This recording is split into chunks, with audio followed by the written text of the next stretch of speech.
Namo tassa bhagavato arahato samma sambuddhassa. Namo tassa bhagavato arahato samma sambuddhassa. Namo tassa bhagavato arahato samma sambuddhassa. Good afternoon, everyone.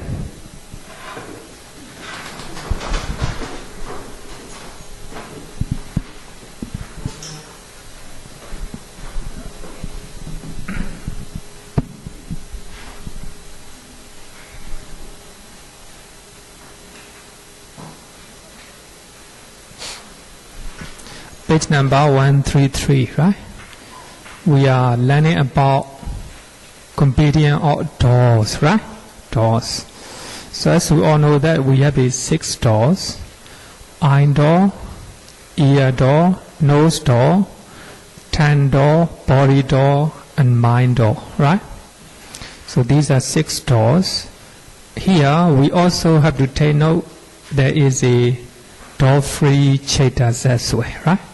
Door-free chetas. So in the eye doors, 46 chetas can arise. So what are the 46? Here, the first one is a 5-door advanced cheta, right? So we have only 5 advanced cheta and 2 eye consciousness, right? 2 type of eye consciousness. And also we have 2 type of receiving consciousness, 2 type of investigating consciousness, accompanied by equanimity, right? Equanimity. And also we have 1 investigating consciousness accompanied by joy. And we have 1 determining cheta. And we have 29 here. Here, total cheta, right? 29 sense-sphere jhana chetas. And we have 8 sense-sphere resident cheta. Sense-sphere resident cheta, right? So altogether, 46. So in the eye doors, 46 type of cheta can arise. So at the same, in the same way, 46 chetas can arise in the ear door. So there's only 1 different. So the rest are the same. So you can replace 2 type of ear consciousness, right? You can replace, instead of eye consciousness, ear consciousness. So the rest are the same. Actually they are, as we have learned that, actually the sound is different, huh? I don't know, something happened. It's okay, as long as you can hear, right? Not as clear as before, I mean. Maybe something happened. So, as we have learned that, if you study mind process, you can study, you can learn, you know very clear, right? Mind process. We have a bhavanga, stream of bhavanga, and vibration of past bhavanga, vibration of bhavanga, and arrest bhavanga. Then after that, 5 door advanced cheta, the door open, right? Then you eye consciousness. Then after that, receiving consciousness, investigating consciousness, and determining consciousness, and also jhana. You experience the object fully. So in the eye doors, so we have only 29 jhana cheta. Then after that, retentive. So retentive, regarding with the retentive, we have a sense-sphere resident cheta, right? So altogether, 46. Very easy, very easy. When you learn mind process, right? So when we talk about ear door process, you can replace eye consciousness with ear consciousness, right? 5 door advanced cheta consciousness, then ear consciousness, receiving consciousness, investigating consciousness, determining, jhana, and retentive, like this, right? Equal like this. So in the ear door also we have 46. Nose door also the same thing, 46. But the difference is here, nose consciousness, right? And the tongue door also 46.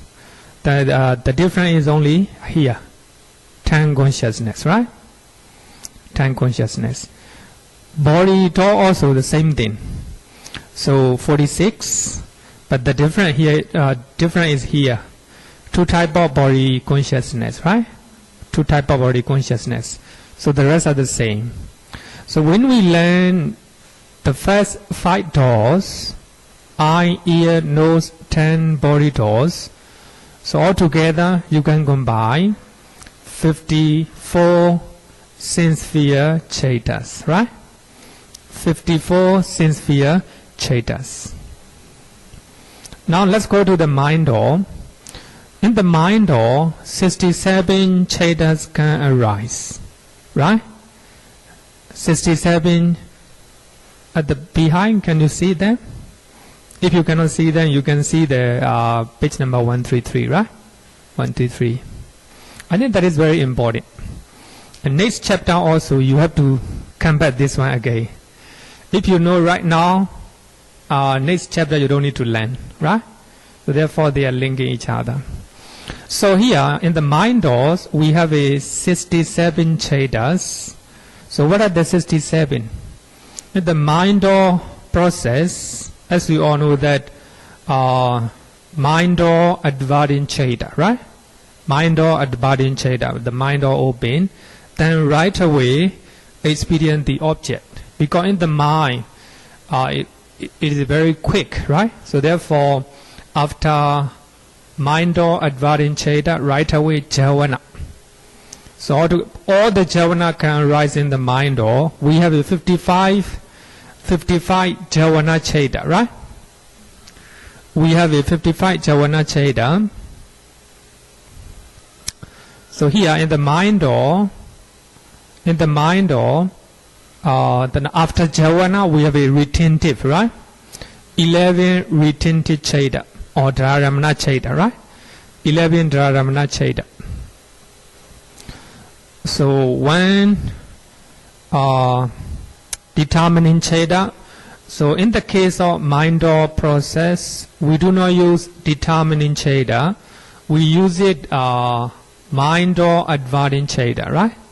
So therefore, determining cheta or mind door advancing cheta, the same, right? The same. But in the mind door process, we will use after bhavanga, the mind door open. So that is mind door advancing consciousness, right? Then after that, jhana. So all the jhana cheta can arise in the mind door. So that means mind door advancing cheta jhana 56, right? Then we have 11 retentive cheta. So altogether 67, right? In the mind door process, in the mind door, so 67 cheta can arise. How about door free?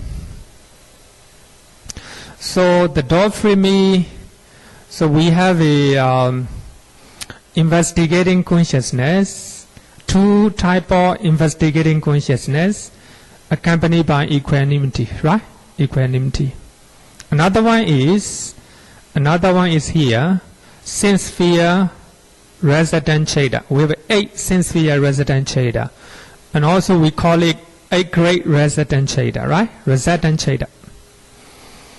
And also we have a sublime 9 sublime resident cheta, altogether 90. So we have learned previous week. So these are called door-free cheta because they do not arise, they do not have any connection with the 6 doors in this life, right? They do not have any connection. So therefore, when the bhavanga cheta arises, So you do not know, right? You do not know, you do not, even though you see with your eye, if the Bhavanga Chaita arises in your mind, you cannot see. Then if you are, especially when you are sleeping, right? The best example is when you are sleeping, total sleep. So there are series of Bhavanga Chaita. By that time, even though you hear a bit noise, you will not know. Because your Bhavanga Chaita do not have any connection with the doors in this life, right? For what he know, in next session we have to learn, right? Next session we have to learn. So these 90 Chaita are called door-free Chaita because they do not have any connection with the 6 doors in this life, right? In this life. Then we have to combine all these one. Here you can look at this line. Know all the doors, right? Know all the doors. So here, number 1, 5-door advardin. 5-door advardin. So here, 5 doors. So that means 5-door advardin consciousness can arise in the 5 doors.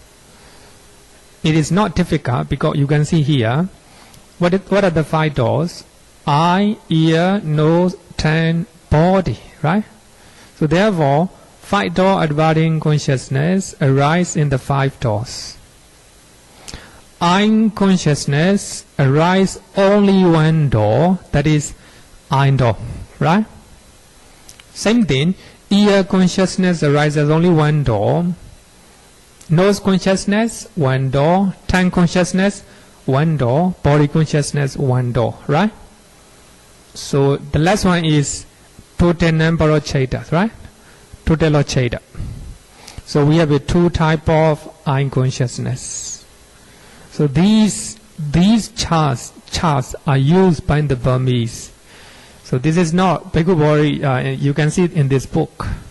In Burmese we study in this way, so that is easier to remember.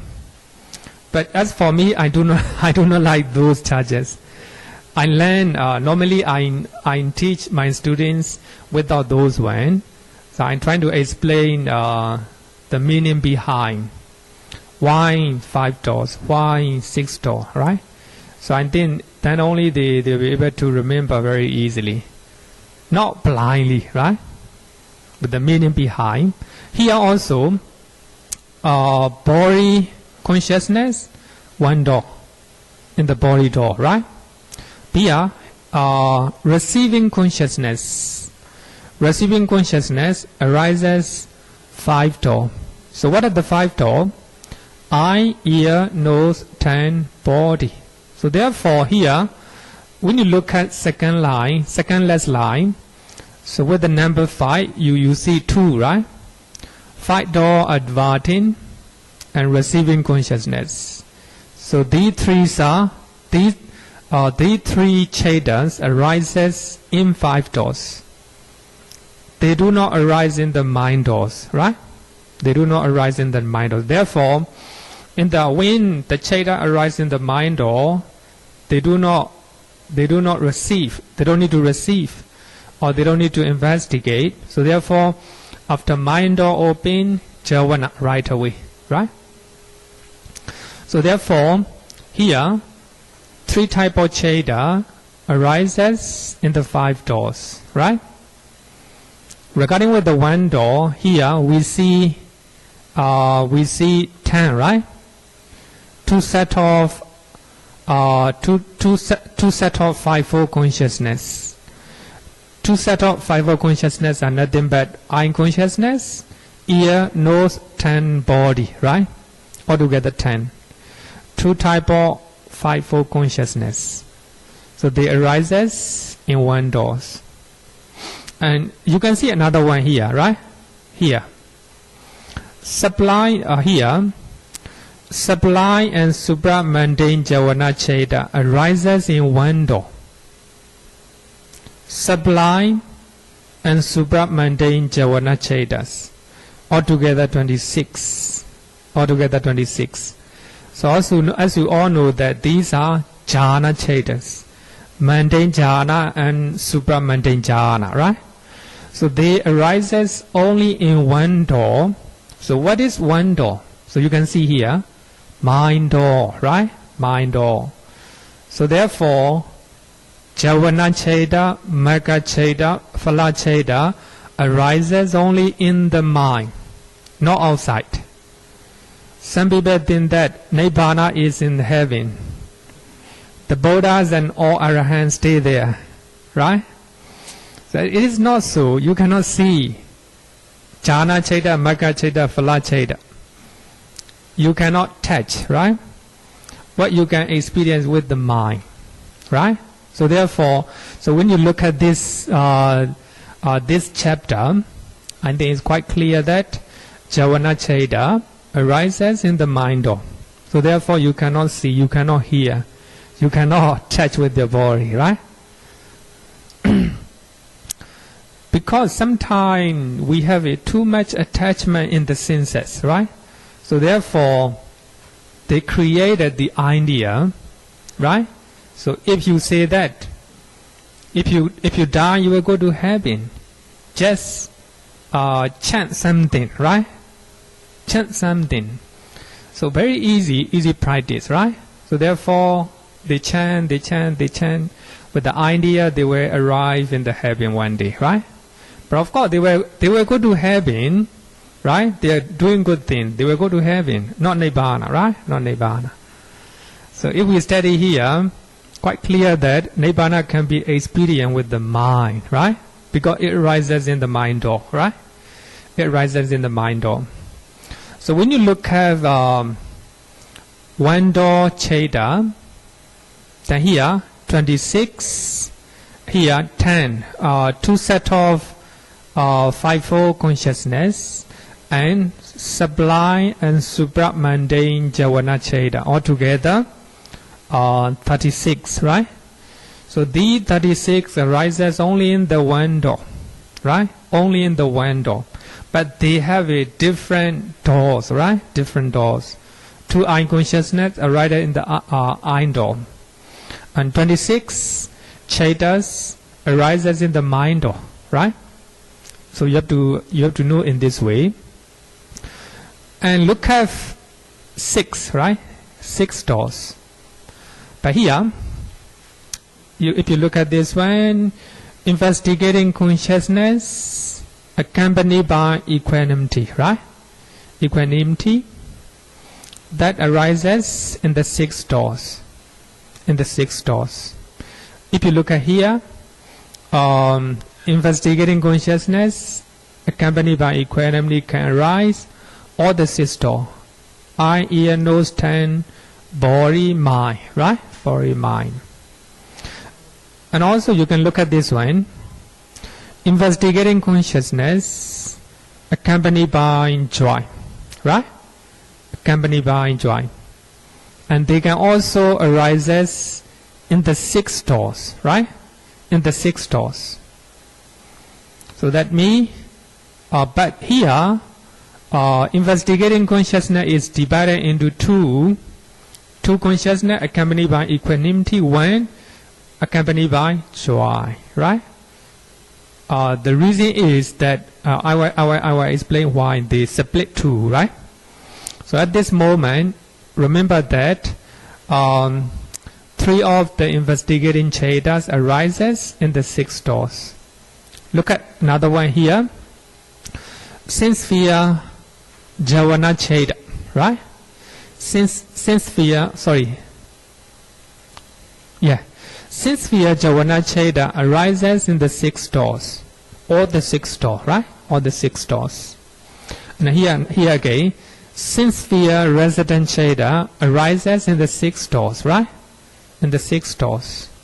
So altogether, here is 2, 1, this one, determining Cheda also, 4, and this one is 29, that means 33, and here 8, That means 40,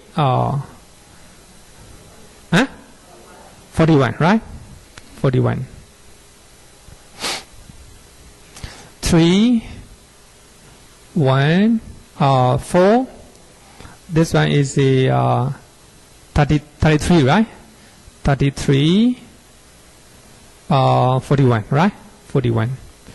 So all these 41 cheda can arise in the 6 doors, right? The 6 doors. But among the 41, so we have to divide. We have to split again. So look at this one, door-free cheda, right? Door-free cheda. So among the 41 cheda, 2 types of investigating consciousness accompanied by equanimity. It can arise either in the 6 doors or door-free, right? Door-free. So we have learned in previous lessons that not yet. I have written it down later, right? So here, 2 types of investigating consciousness accompanied by equanimity can be in the 6 doors sometime, and sometime it doesn't have any connection with the 6 doors, door-free cheda, right? Door-free cheda. And also you can look up here. You can look at here, sense-sphere resident cheda, right? Sense-sphere resident cheda. In other words, it is called 8 great resident cheda, right? So this one also sometimes arises in the 6 doors, but sometimes arises in the door-free, right? Door-free. So therefore, among the 41, we have to split 31 and 10, right? 31 cheda arises in the 6 doors all the time, right? All the time. But 10 cheda means 2 types of investigating consciousness accompanied by equanimity and 8 sense-sphere resident cheda. These are 10, right? So these 10s sometimes arises in the 6 doors, but sometimes there is no contact with any 6 door. Door-free. The reason is that when these 10 cheda, investigating and sense-sphere resident cheda, so when they arise, when they function, when they perform the function of bhavanga and river linking and death, right? So when they perform those functions, bhavanga, death, river linking function, so they don't have any connection with the 6 doors. So therefore, in those functions, so they are called door-free. But when they perform investigating function, and when they perform retentive function, they can arise in 6 doors. So therefore, these 10 cheda sometimes arises in the 6 doors, sometimes they are door-free. They do not have any door. They do not have any connection with any door, right? Understand? Okay, happy. Because it's not, I want to say, not really easy, no? We must understand. So, here, 31 cheda arises in the 6 doors. So what are the 31? You can look at here, right? Investigating consciousness accompanied by joy, and determining cheda, and 29 sense-sphere javana cheda, right? So all the 31 cheda arise in the 6 doors. And 2 types of investigating consciousness, and 8 sense-sphere resident cheda, altogether 10. So these cheda sometimes arises in the 6 doors, sometimes there's no connection with any doors. So they are called door-free sometimes, right?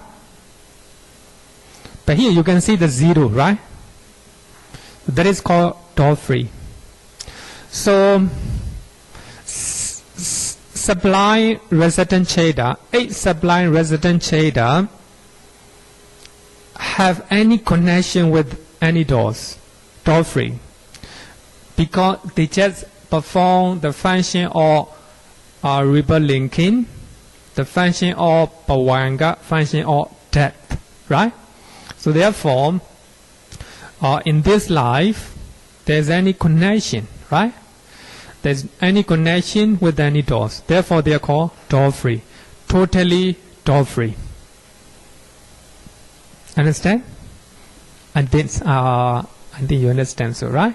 Now I think that up to here we have learned that 3 Cheda, 5 door advarin Cheda, 2 type of receiving Cheda can arise in the 5 door, and so here 1 door, 2 set of 5-4 consciousness, and 26 sublime and subramani javana Cheda arises in the 1 door. In the 1 door, right? Then investigating consciousness accompanied by joy, determining Cheda, and sense sphere javana Cheda. So the 31 Cheda arises in the 6 doors. 2 type of investigating consciousness accompanied by equanimity.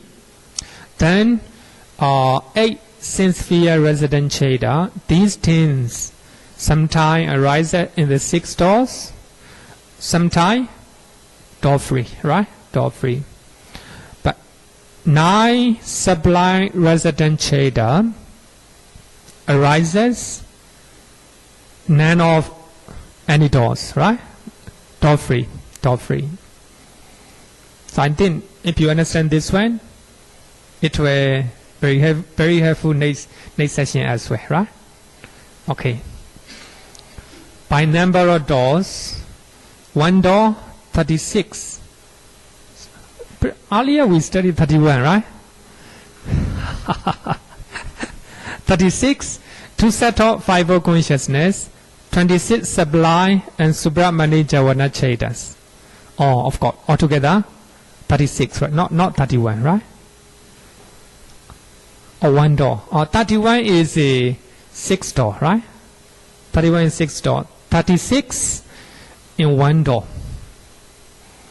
Then 5 doors, 3 Chedas, 5 door advarin, 2 type of receiving Chedas. 6 door, 31 Cheda. Investigating Cheda accompanied by joy, determining Cheda, 29 sense via javana Chedas, right? Then either 6 doors or door free. We have a 10.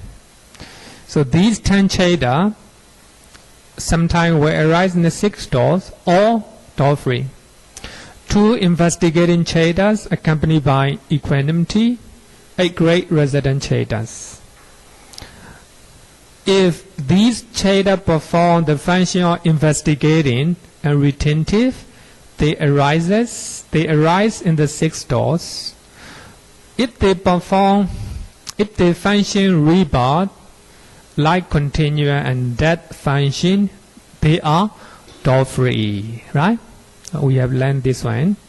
Then purely door free, 9 Cheda, 9 sublime resident Cheda are purely door free, right? Purely door free. So therefore, these 9 Cheda cannot arise in the human realm, because that is the rebirth linking, Bhavanga and death consciousness in the Brahma realm, right? If somebody say that, tell me which Chedas do not arise in the human realm, then you can answer 9, right? 9. The reason is these 9 Cheda can arise in the Brahma realm because they perform the function of rebirth linking in the Brahma realm, and the function of bhavanga and function of death in the Brahma realm only, not human realm. But you can attain jhana, supramundane and mundane jhana in human realm, right? So only resident cheda do not arise in the human realm, but wholesome cheda and functional cheda can arise in the human realm, right? In the human realm. Any question? No question, right? Okay, thank you. Now let's go to next session. Next session is called Aramana. Objects, right? Objects. It is not new. It's not new. It's not difficult. It's not. I think in this chapter, I think this one is the most difficult one for me. I don't know for anyone, because I need to explain how to say. But of course, just teaching is not difficult. But if you ask question, I may have a difficult time. Because sometimes I cannot I cannot explain the reason behind, right? So this part is very difficult for that one. I don't know, let's see. Object Aramana. So here, Manual Abhidhamma used two terms to talk about this chapter, this session. So he used the word Aramana. Aramana in Pali is delight in. So here, the object are where the mind comes and delight in. So suppose our mind delighted in seeing something, then our mind delighted to hear something, right? So visible form, sounds, smells, taste, tangible object, and mental object, right? So these are the places where our mind happy to go. Happy where our mind delighted in. So therefore, it is called Aramana. Sometimes, of course, we do not like the object, right? So we don't want to see somebody or something. That is just, how to say that, I would say that is another way of definition, right? Normally, our mind delighted in the object, but of course sometimes we have some object we don't want to delight in, right? We don't like that object. That also called Aramana anyway. So that is just a grammatically, how to say that, literal translation. So another one is called Alambana. The Alambana means hang on to, right? So the object where the mind hangs on to. Normally, our mind cannot stay dependently. So we need some object to hang on, right? To take on. Just like the commentary explained the simile of an old man. So an old man have to use stick, right? Huh? Walking stick. The walking stick is something he have to rely on. He have to hang on, right? Just like that, our mind need one object to hang on. So without seeing something, your mind cannot stay. Without hearing something. So therefore, our mind arises based on one object, right? One object. So therefore, the object are something that our mind hang on to, right? That is a meaning. But you can forget about all these meaning. If you just know Aramana as the object, inept, right? Inept. You don't need to remember. Just as a plain name, right? For those who want to know Father, right? You don't need to know everything. Just take it as the object, right? The object.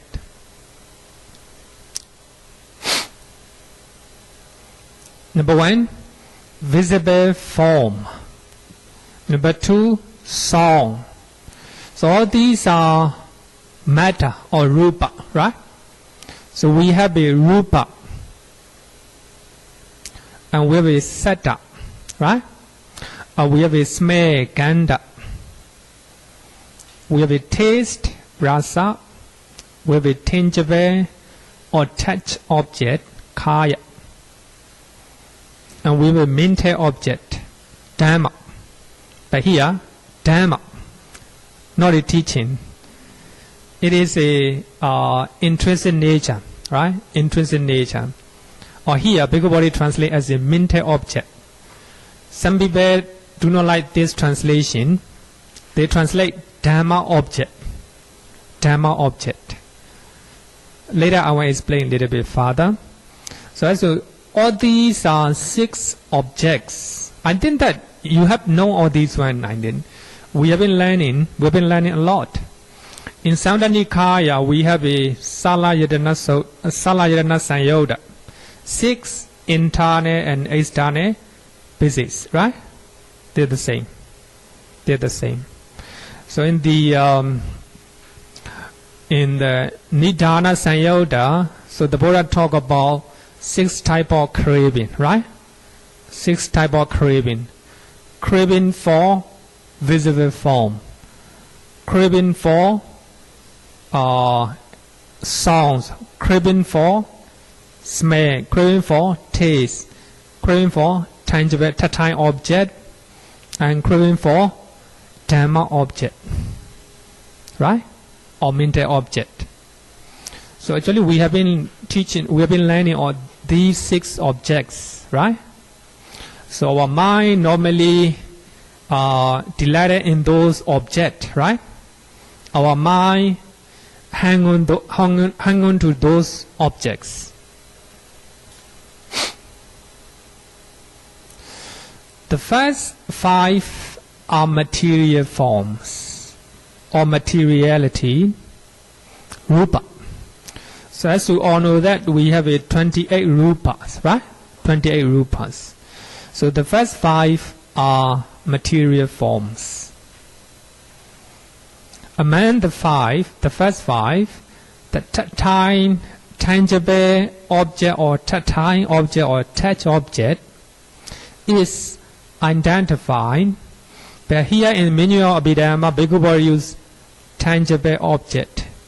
In the translation of Samdha Nikaya, he used tactile object, right? But if you want to remember in easy way, touch, right? Touch. Tangible object is identified with the 3 primary elements. Primary elements is called Mahabhuta. We have a Chatu Mahabhuta. Chatu means 4, right? Mahabhuta, primary elements. So tactile object is identified with the 3 primary elements. So what are the 3? Number 1, the earth element, Paṭavi Dhātu. Normally, if we say Paṭavi Dhātu, not just the earth, not just the ground, anything that can be touched, right? That can be experienced. And solid, if you can touch the table, you can touch the microphone. That is called the earth element, right? Anything that you can solid, right? That is called the earth element. So actually in the meditation method, the Buddha gave 4 great elements, the method of 4 great elements. So 4 great elements can be found in your body, in your environment, and everywhere. And any material form consists of 4 great elements. So the rest of the material form derived from 4 great elements. So therefore, they are primary ones. right? Primary one. The whole body consists of the earth element, right? And sixth chapter, we have to learn material form, rupa, right? We have to learn matters. The earth element, sometimes we translate as a solidity, right? Solidity. Number two, the air element. The air is not just air outside. The air can be inside. Not only air, but also a type of characteristics of motion, right? It's something moving in your body that is called the air element. So when you meditate, when you have strong concentrations, you can experience air element in your body, right? When you are breathing in and breathing out, that is air element. Inside your body, you can experience air element, right? And that is motion, mobility, right? Motion.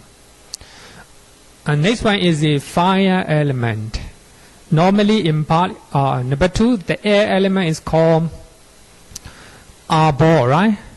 Arbor dhatu, patui arbor. Sorry, vayo dhatu, not arbor, vayo.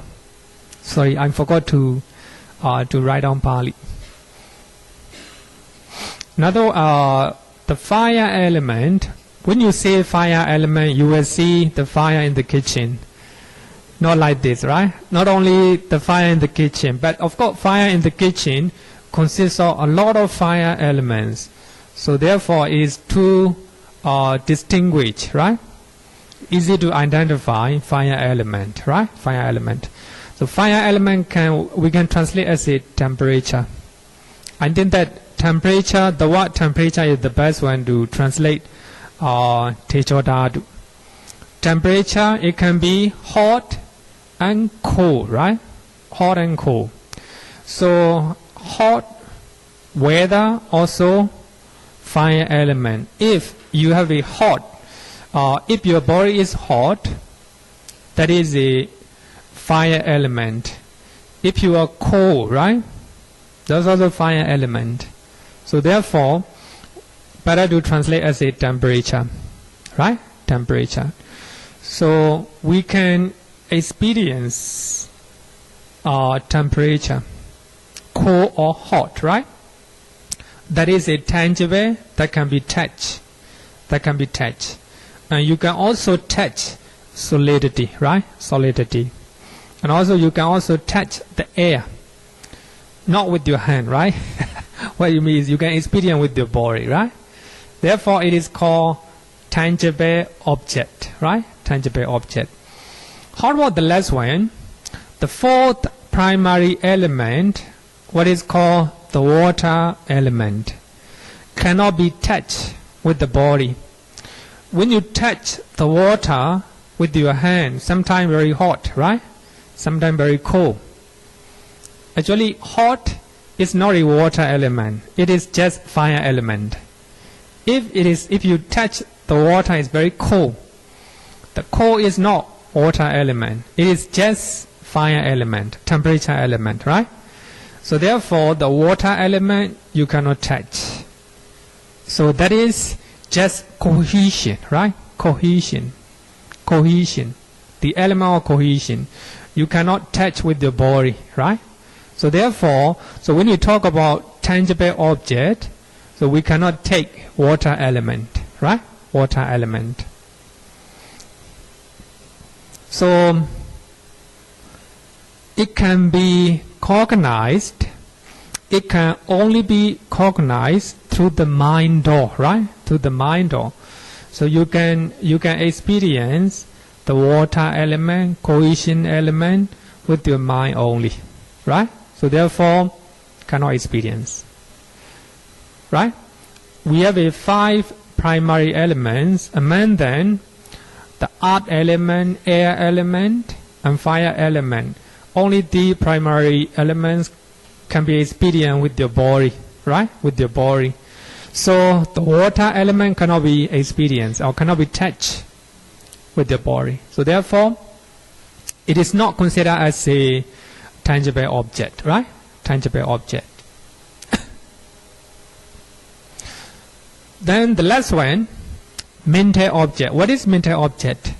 So mental object is sixfold. Number one, 5 sensitive matter. 5 kinds of sensitive matter. Pasada rupa. Actually, that is nothing but eye sensitivity. Actually, eye sensitivity is in your eye, right? This eye is not eye sensitivity, right? Technically talking. So of course, when the Buddha taught in Sutta Pitaka, the Buddha will use chakku, right? Eye. Actually, it is not the whole eye. Just sensitivity inside the eye, right? We call it retina. You cannot see with your naked eye. So we have to experience with our mind. So therefore, it is called mental object. And eye sensitivity, ear sensitivity, nose, tongue, the body sensitivity, right? Body sensitivity. So all these are called 5 sensitive matter, pasada rupa. And we have a 60 sati matter. 60 sati matter. So in earlier we have learned rupa, sata, kana, rasa, right? The visible form, also a matter, one type of matter. And sounds, another one. Smell, another matter. And smell, taste, another matter. We're 4, right? Then the earth element, air element, and fire element. Altogether 7, right? Altogether 7. Then you can add 7 plus 5, right? 5 and 12, right? 7 and 5, 12. Then 12 and 60, 28. So these are 28 rupa, right? 28 rupa. Among the 28, 5 sensitive matter, 60 sati matter are mental object. So we can experience only with our eye, so with our mind, right? With our mind. So here, 60 sati matter, very subtle. You cannot see, you cannot experience with your eye, ear, nose, tongue, and body. Can experience with the mind, right? Can experience with the mind. So later we have to learn all these one. Then 89 consciousness. Can you see your mind? Can you hear your mind? Can you touch your mind? No, cannot. Because it can be experienced with the mental, with the mind only. Because mental object, right? Mental object. Then 52 mental factor. Can you see anger? Can you see loving kindness? No, cannot. But of course, if we have a loving kindness, compassion in our heart, then you can see through the body, right? We call it kaya vainyati, vachi vainyati.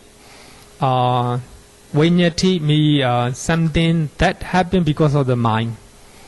Because of the mind, my mind is walking, therefore my hands are shaking, right? Then I'm speaking, right?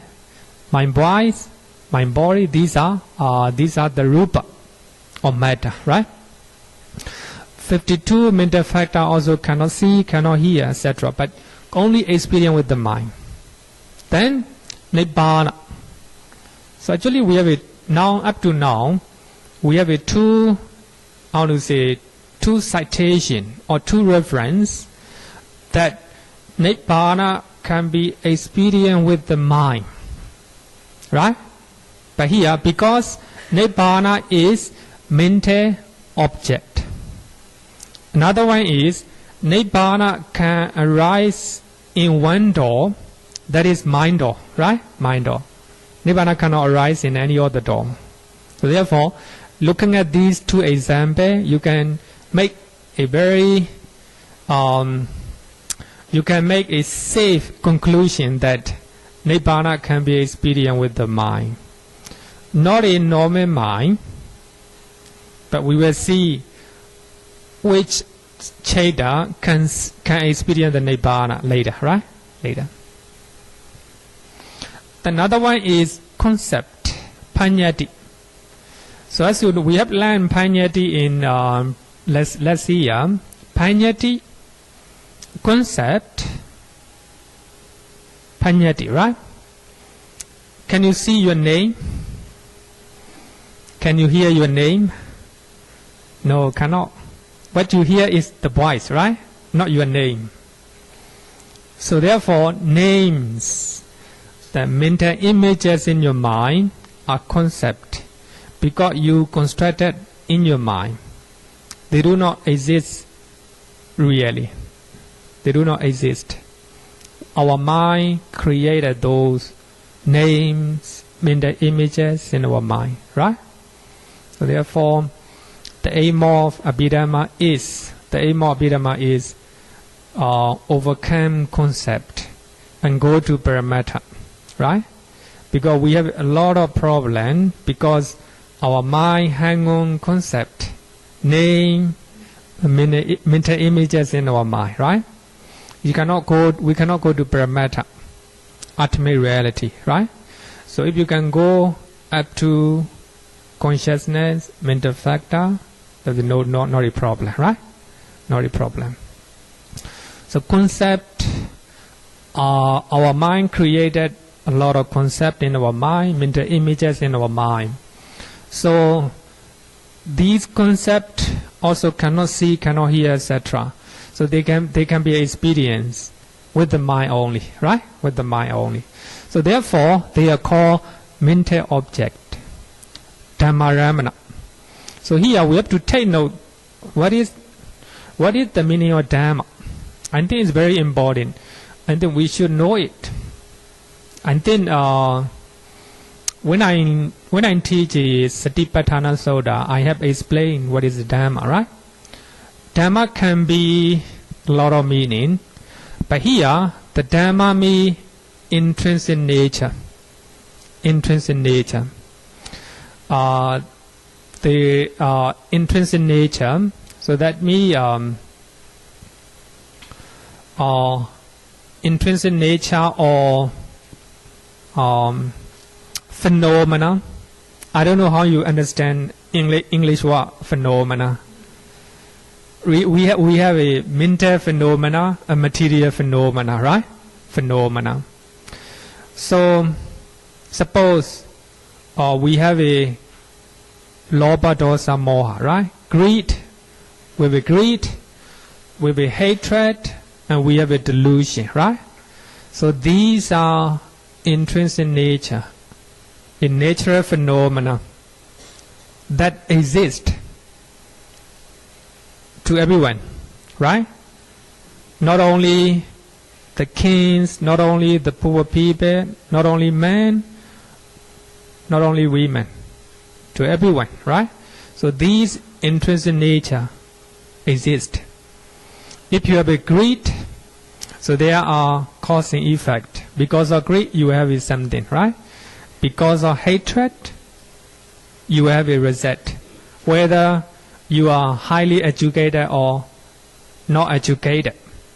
If you have those negative mental state, they will have their effect, right? Their effect. They don't have any discrimination, right? They will have every effect. So therefore, they have an intrinsic nature. So that is called Dhamma, natural phenomena. So nobody cannot create, nobody cannot deter, or nobody cannot prevent, right? Arising of their effect, right? So therefore, they are called the Dhamma. Usually the Buddha used the word Dhamma. The reason is all his teachings are very natural, right? Actually, there is no time. There is no time and space. There is no, how to say, any time they are truth, right? They are truth. So, if you have unwholesome root, right? Lobha, dosa, moha. And you have unwholesome consequences. Whether you are women or men, or whether you are lay devotees, or whether you're monk, doesn't matter. So in your mind, if you have a negative mental state or unwholesome root, lobha, dosa, moha, the effect will be the same, right? The same. So just like that, whether you are lay devotee or a man or women or a man, doesn't matter. If you have a wholesome root, right? Their effect or their action and reaction will come to you, right?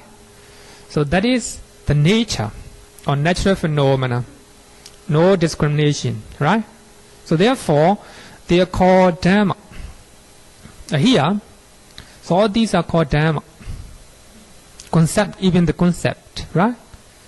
Even the concept. If I attain Nibbana, I will have the bliss of Nibbana. Right?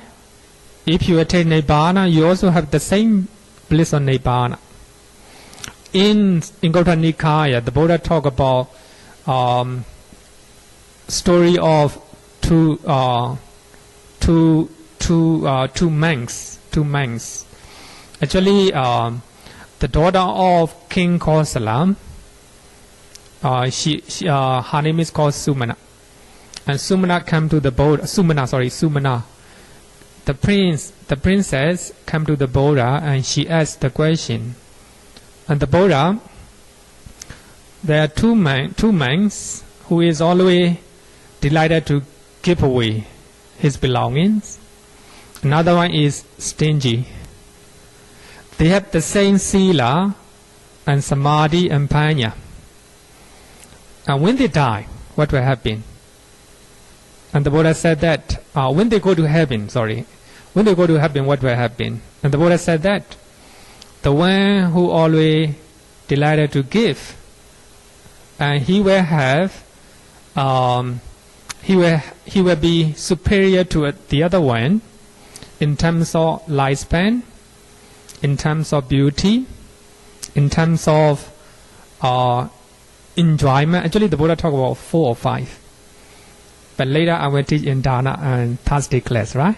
Thursday class, maybe in next lesson or the other lessons. Then the princess asked one time, when they die from heaven, and suppose they have a rebirth in human realm again, what will happen? The one who already delighted to give, and he will be superior to the other one in terms of lifespan, in terms of wealth, in terms of beauty, etc. Right? Then the princess again, I said, and they will become a monk. They will ordain as a monk again. And what will happen to them? And the Buddha said that the other monk who always give, for him it will be easy for him to get the rope, the food, the accommodation, and the medicine, right? And also his friends and companion will treat him very well, right? Very well. That is the result of Dharma. And the princess continued to ask, what happened when they attain enlightenment? Is there any different? And the Buddha said, no, no different, right? Whether somebody among these two, one is delighted to give, generous, the other one is stingy. But when they attain enlightenment, the bliss of Nibbana is no different, the same. So therefore, Nibbana is called Dhamma, intrinsic nature, right? Whether it happened to the women or men, whether it happened to a man who is generous, a monk who is stingy, no different, right? So therefore, the bliss of Nibbana, intrinsic nature, that is called Dhamma, right? It's called Dhamma.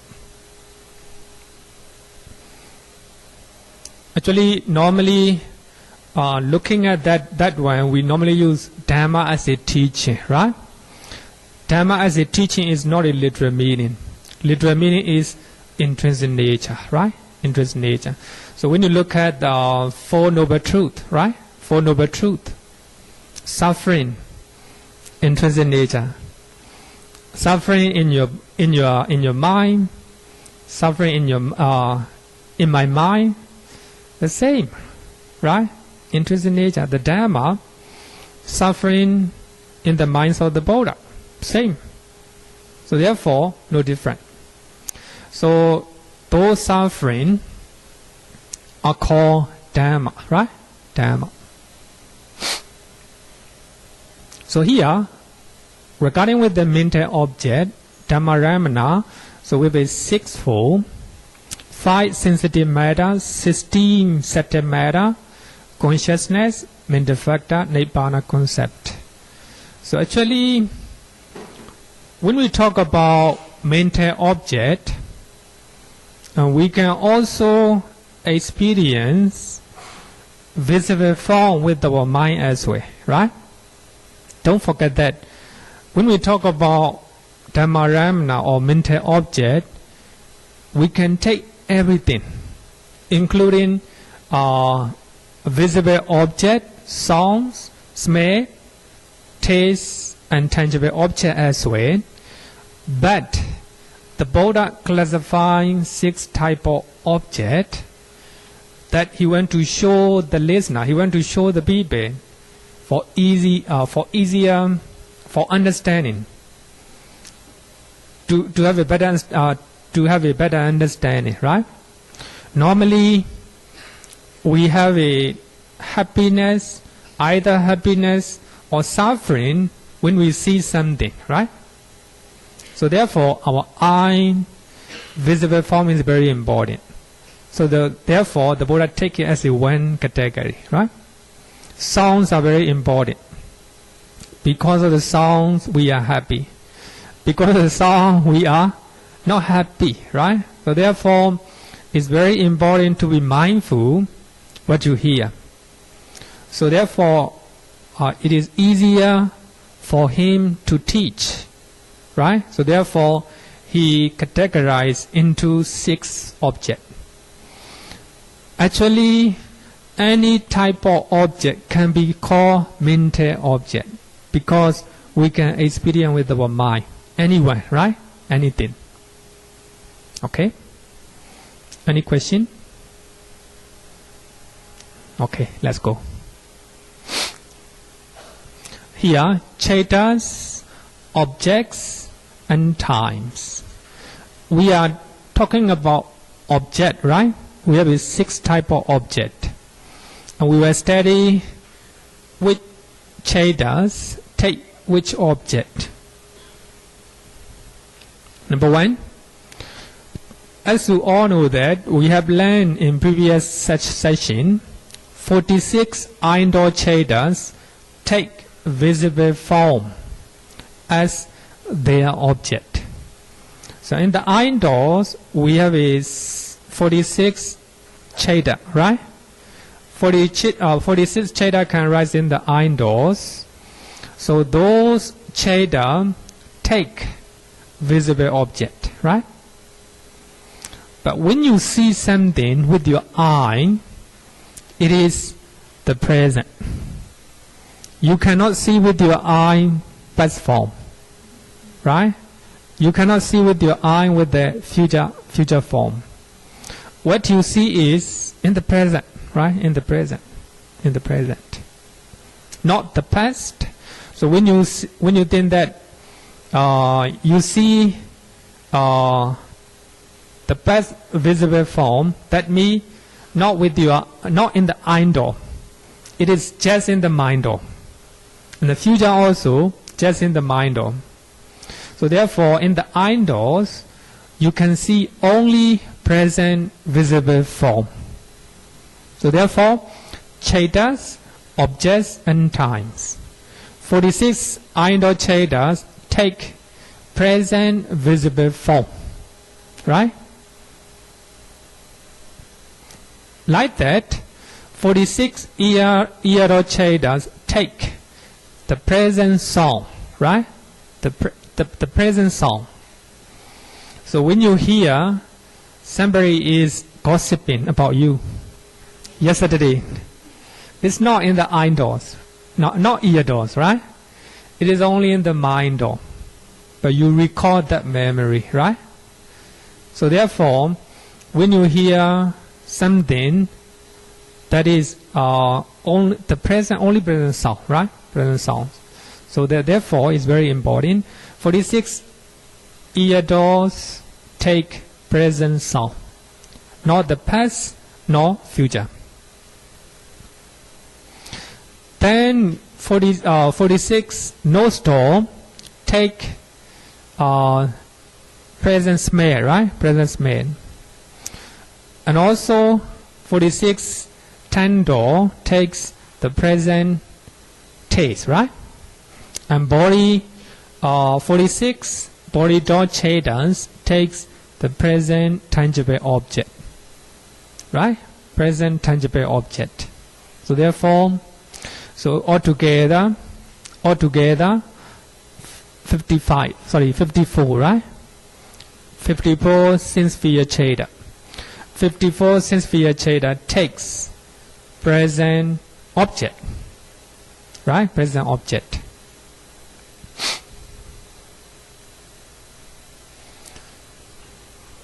Okay, it's okay, right? So we have a 67 mind door chetas, 67 cheta that arise in the mind door. So these cheta take the object that pertain to the present and past, future, and also independent of time. In other words, we can call it timeless. So therefore, when you visualize something in your mind, that means it happened in the mind. So the mind can visualize past form, right? And past sound as well. Then you can recall the sound that you hear yesterday, right? And you can recall the sound that you hear this morning. And tomorrow you have an appointment with your boss, and you will think about how you will talk, right? And you will think about how your boss will talk. You will hear in the sound, visualizing the boss image, right? Those are the future, right? Your mind, only it happens in your mind, not with your eye and ear, etc., right? So therefore, 67 mind door chetas can take either present, past, future, even timeless, right? Independent of time. So here, what is independent of time? Independent of time or timeless, kala vimoda. You know, vimoda, liberation, or vimoda means free, right? Free. It is free from time or independent of time. I could worry you this one, right? Timeless. Refer to Nibbana, Nibbana and concept, not is. Nibbana and concept. So Nibbana is timeless. The reason is, in Nibbana there is no without arising.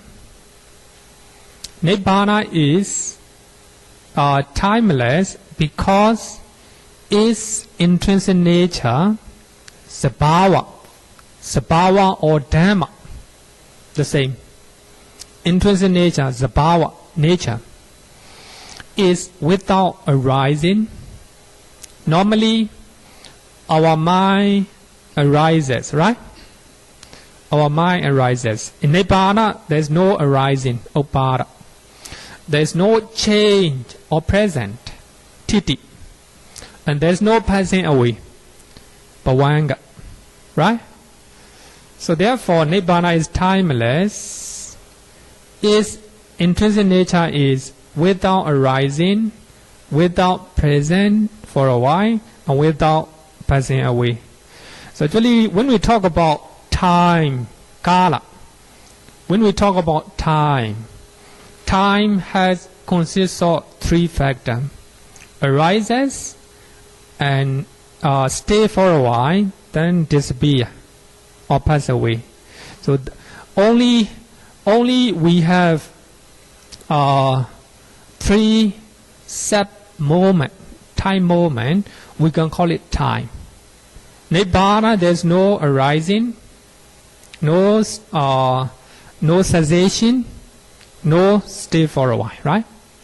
Actually, we can call it arising, upada, stay for a while, titi, then disappear or passing away, banga, right? So nibbana, there is no upada, titi, and banga. It exists, right? Nibbana is reality. So therefore, regarding with the nibbana, there are so many discussions, right? So many discussions. Nibbana doesn't have any time and space. So sometimes people, especially people those do not have real experience, they have they think about nibbana in with a lot of logic, right? A lot of logic, and they write the books. So therefore, it became Buddhist philosophy. Especially when you read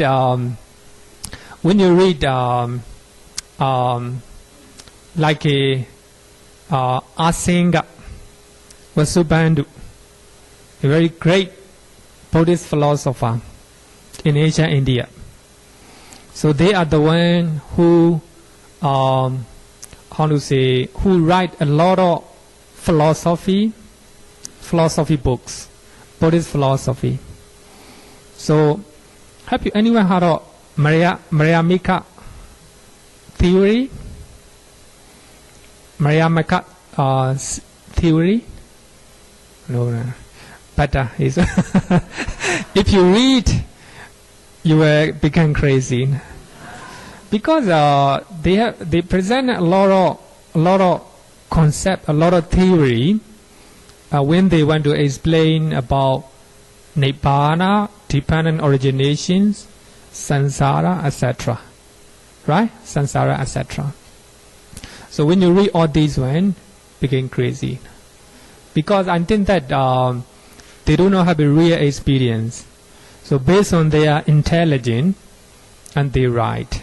So therefore, when you read all these one, of course, for those who have the real understanding the Dhamma, so you will understand a little bit, right? Little bit. Sometime, some meditation teacher in Myanmar, they created new word for the difficult Dhamma. So for those who are just for those who expert in Pali Canon, Buddhist literatures, so they make wrong conclusion. They are wrong. But of course, regarding with the conceptually, regarding with the name, right? The name they use may be not relevant or not in accordance with their experience, because they use based on their experience, right? Based on their experience. So what they use, the name they use is not in accordance with Pali Canon. So it's hard to say they are correct, they are wrong. So therefore, when we hear, even though they use different name, without paying attention those names, then if we analyze what they want to tell, I think it is a very it is a relevant to the Pali Canon, right? But if you take it literally, it is wrong. Even one of the meditation method method in Myanmar, they use Bhavanga in different name, in different context, right? So Bhavanga here, what we understand is a like continuous, right? Like continuance. So what they use is a different context, right? So by just looking at that name, so we cannot make conclusion, right? We cannot make a conclusion. So here, so they explain about, many teachers explain about the theory of Nibbana, right?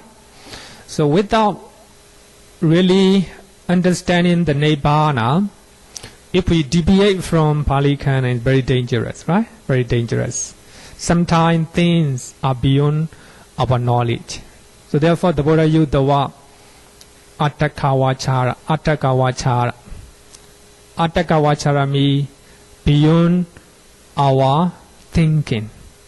Sense experience are beyond our thinking, beyond the logic, right? Beyond the logic. So in Kalama Sutta, just merely logic, just merely you think that it is logical. By just thinking like that, you cannot take it as a truth, right? Take it truth. So therefore, just like when you attain the fourth jhana, there's no breathing. Breathing totally stop, right? It is not logic, right? Beyond the logic. But we cannot say that it is wrong. So in the cessation attainment, so when you are in cessation attainment, there's no mind, there's no consciousness or no mental factors. So those mind and mental factor totally stopped, right? Just like a dead body. But there is some differences, right? Some differences. So therefore, so here when we talk about Nibbana, there are a lot of theory. It is hard to I want to say, sometimes it's very complicated. So when we look at Pali Canon, it's very simple that if you do not have a Lobha Dosa Moha, Nibbana, right? Nibbana. So Tathanga Ne Buddha, actually Buddha used Tathanga Ne Buddha. So when you don't have Lobha Dosa Moha right now, that is Tathanga, temporary Nibbana. Tathanga Ne Buddha, temporary Nibbana, right? So when you look at in this way, it's easier, right? Easier. So here, Nibbana, so there's no arising or no passing away, no stay in the present moment. So therefore, we cannot say there is no time and space in Nibbana, right? Nibbana. So therefore, but we have to take it Nibbana as a mental object, but we can experience with the mind, right? It is timeless. We cannot say in the past, future or present, right? In the matter of our mind. So if we have Magga and Phalaccheda, we can experience Nibbana, right? Nibbana, anytime. So therefore, timeless. Regarding with concept also called concept are also timeless because they are devoid of intrinsic nature. They don't have intrinsic nature or sabhava. Because in the intrinsic nature we have arising, right? Arising and stay for a while and passing away, right? 3 times sub moment. So in concept, there's no such a one, right? There's no such a one. So therefore, concepts are also called timeless. So 67 chetas can take past, present, or future, even timeless, right? So that means anything they can experience. 67 cheta can experience anything. Because it's mind, right? It's the mind. Any question? Okay. Now let's talk about 90 door-free chetas. 90 door-free cheta. So as we all know that these 90 door-free cheta do not have any connection with any doors in the present, in this life, right? So they take 6 objects. So they also take 6 objects. Indoor object or visible object, sound, smell, taste, tangible object and mental object, right? So these 90 door-free cheta can take 6 objects. These 6 objects are not in this life, not in this life. Apprehended in one of the 6 doors in the immediate preceding life, right? Preceding life, in previous life. As either it can be present or past object, as or as a concept, So as you all know that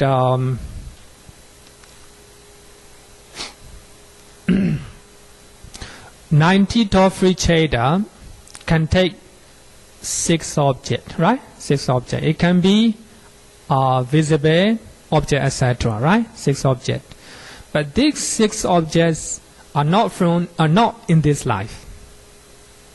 So these Bhavanga cheta and also rebirth linking cheta and death cheta, so they take the object taken in the last moment in previous life, right? Previous life. I have given many examples. Suppose then you die, when you are dying in previous life, and somebody is chanting for you, right? Then you hear the voice chanting, Karaniya Mata Gusalena, like that, right? So you hearing the chanting, the sound of the chanting. So while you are listening to the chanting, you die, right? You are the let-out moment. You are the let-out moment. Take the object of the song, right? That is what that means. So here, door-free cheta, that means rebirth linking cheta, take the sound object of previous life. So that is what we call the last out moment, right? The last out moment. Then suppose when you are dying, and you see something or one of your family member, right? So he or she is crying. So looking at your children or your family member, and you have your heart stop to function, then you die. What will happen? Your rebirth may not be good, right? Maybe you will have too much attachment to your family members, and you will become a ghost, right? Likely you will become a ghost. So you are the let-out moment.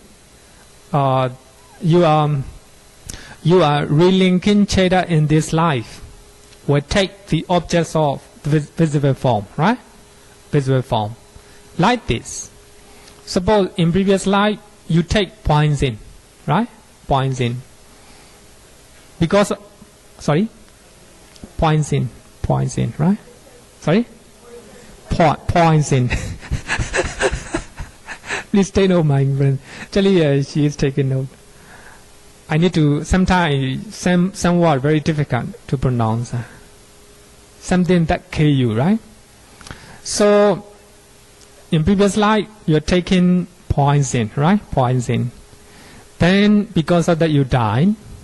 So, you are object. The relinking, the object or your relinking consciousness will be taste, right? Taste. Because of that taste, you die. So therefore, anything. Suppose why in previous life you're going to die, and you think about a good deed that you have done in the past, right? With your mind. So therefore, it can be mental object, right? Mental object. Then somebody, how to say, you die, suppose, not you die, no. not good to say, eh? Somebody was killed in the car accident, right? He was dying with the, pain, great pain in his body. So his relinking consciousness will take the object of tangible object, right? Tangible objects. So here, what I mean is 90 door-free cheda, in other words, bhavanga cheda, relinking consciousness cheda, relinking consciousness, and death consciousness.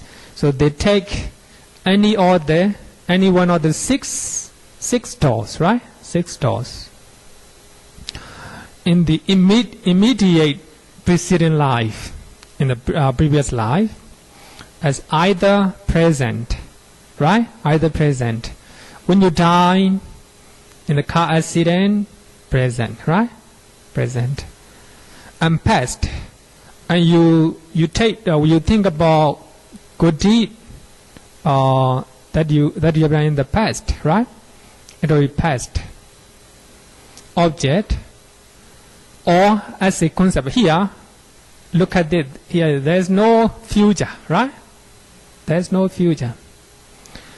So therefore, there is no future object, right? There is no future object. Just present and past. Present and past. And also concept. So sometimes you die thinking one name or one mental image in your mind, right? That's concept. Thinking about that one, you die, right? It can be either past, present, or past, or concept. So here, present me is good to take note. As we all know that the lifespan of materiality, the lifespan of rupa is 70 times longer than lifespan of the mind, right? Mind has only 3 set moments: arising, stay for a while, and passes away. That is the lifespan of the mind, right? Then the lifespan of rupa or matter is 70 times longer than the lifespan of the mind, right? Consciousness. So therefore, suppose, as I said earlier, that you die listening to chanting, right? Listening to chanting. So chanting is the song, right?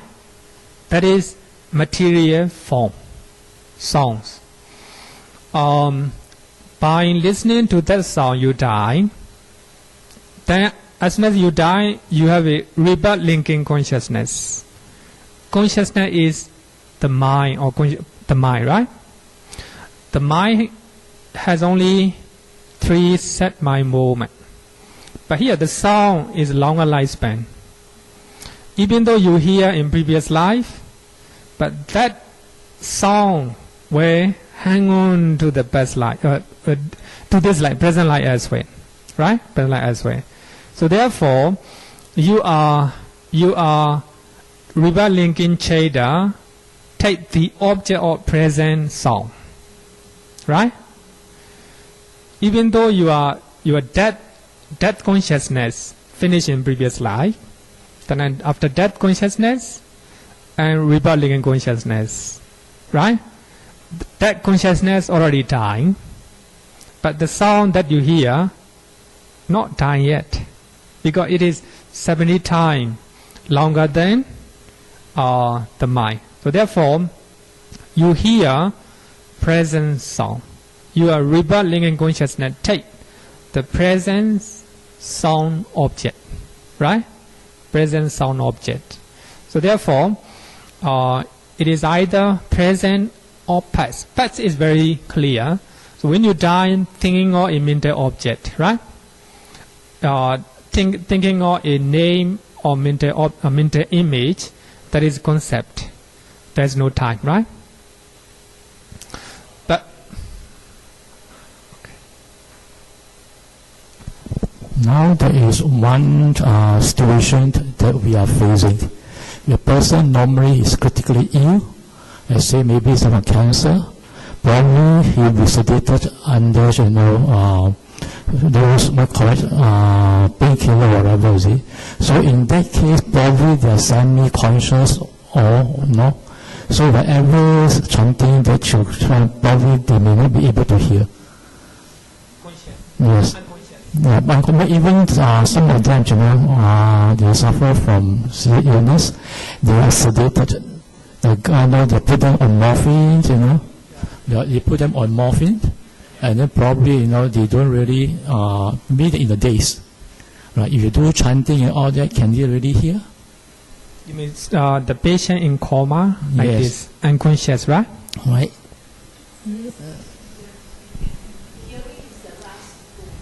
It's the last go.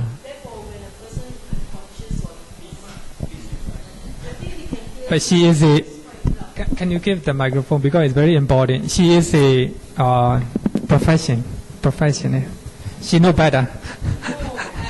Just want Thank to you. help out, because hearing is the last to go.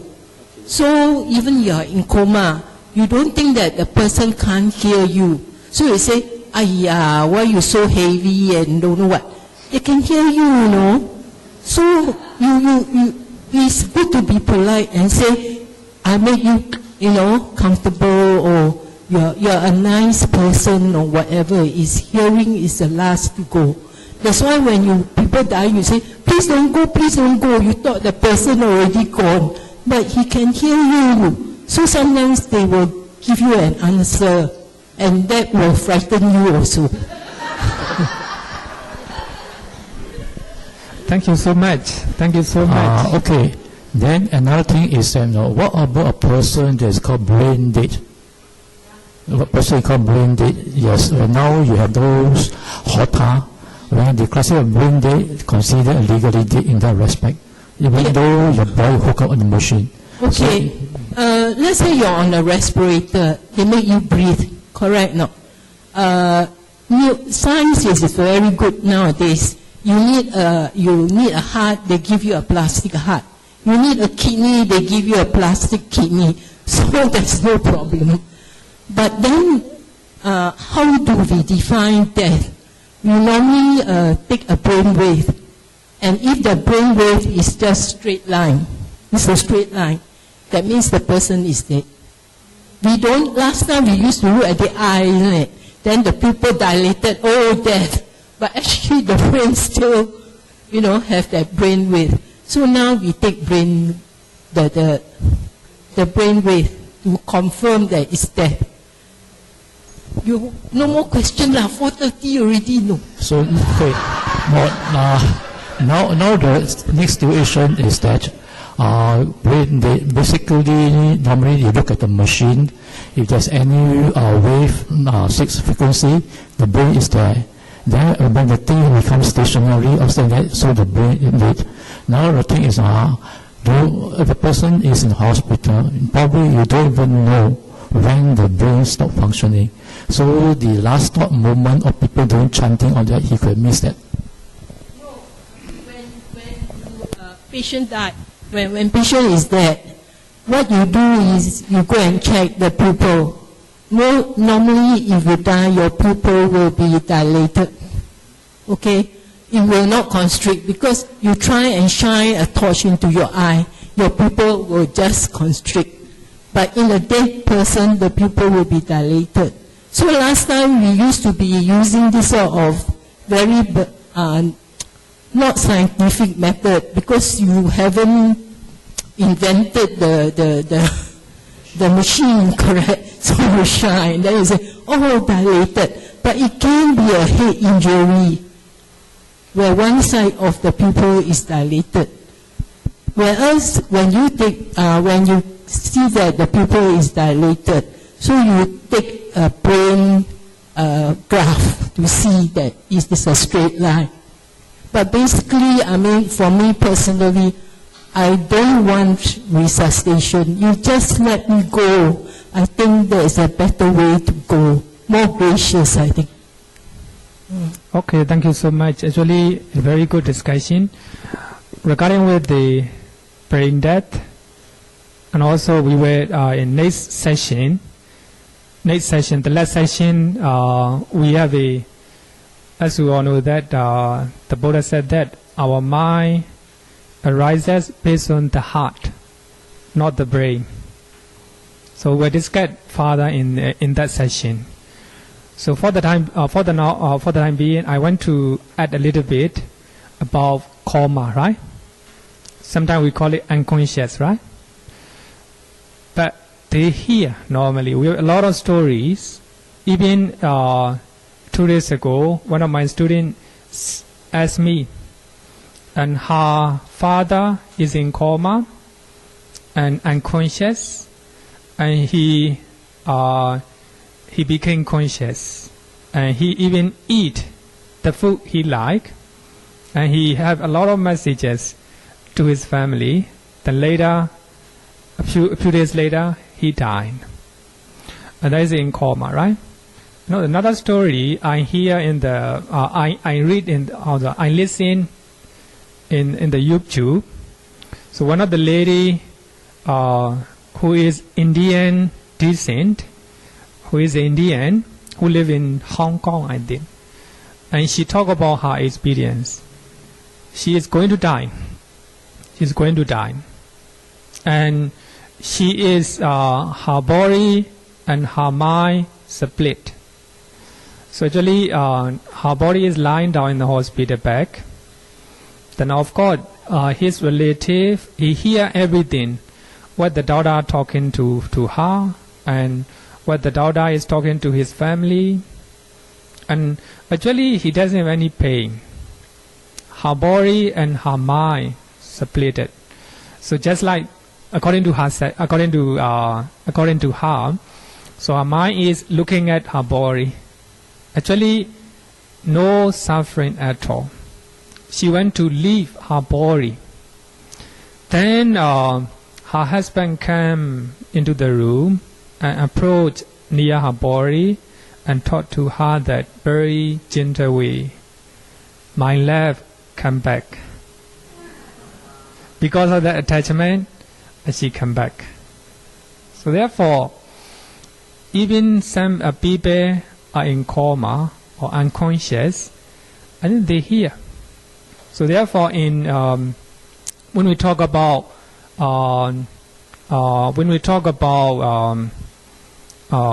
brain death in previous lessons, 2015, so we discussed about how will you react with your family member.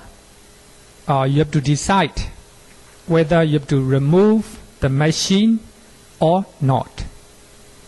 Actually, if you let the patient live with the help of machine, you have to spend a lot of money. If you cannot afford, what will you do? Actually, I still remember one of my students at the time discussed about give her opinion, and which is very beautiful. And she said that if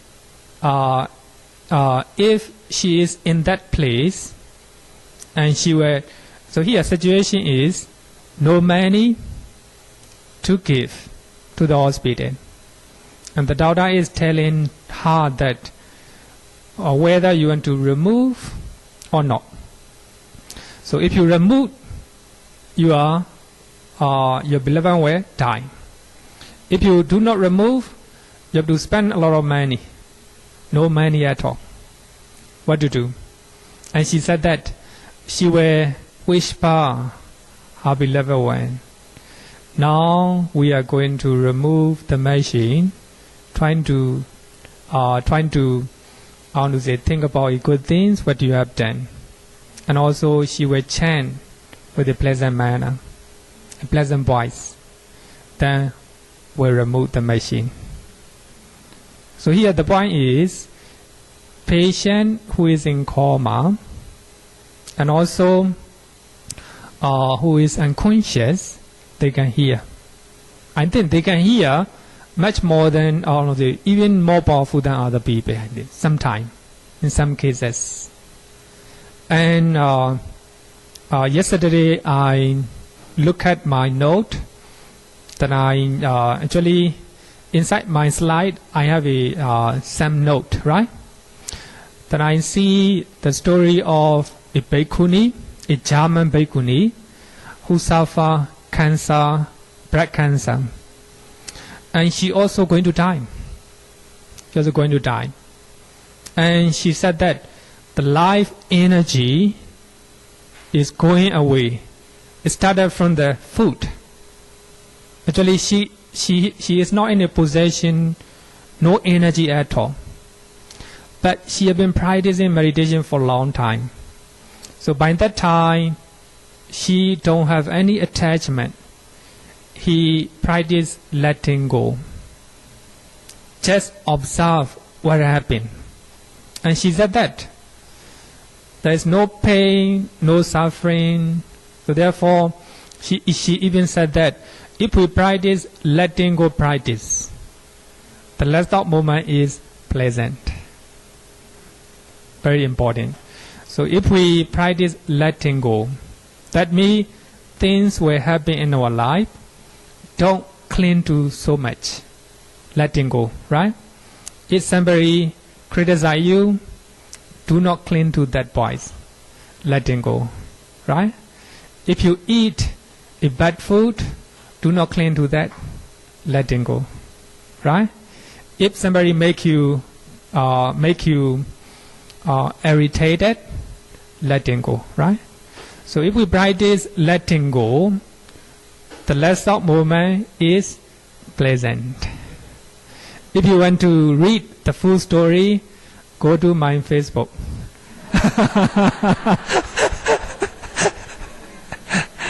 I uploaded yesterday, right? So a very good story. So here, 90 door-free chair that takes any of the 6 doors, right? It can be present, past. It can be concept. But there is no future one, right? Future one. It is known as good or bad actions. Sometimes when we are dying, we normally think what we have done in the past. It can be good, it can be bad. So if we have done a lot of bad things, so what you think will be bad things. When you have done a lot of good things, so what you think will be good things. So if you have done a lot of good deed, don't worry. So you at the latter moment will take good things. That is called karma, right? That is called karma. If you have done a lot of bad things, don't worry as well. You still have a lot of time, right? You still have a lot of time to do good things. Another one is the sign of karma. Somebody who drink alcohol all the time, and at the latter moment, he will see the body like this, right? Like this, just example. So actually, he will see the body, etc., right? So that is the sign of karma. Also, the sign of destiny. It can be so I always said that when you will have a rebirth in Singapore, you will see some important trademark of Singapore, just like a flag, right? Singapore flag, or Marina Bay like this, or Sentosa, huh? Oh, Malayan, of course, Malayan. So that will be the sign of destiny. I think from now on you visualize Malayan. When you want to reborn in Singapore, right? Singapore, I think. Okay, thank you so much. So time is up.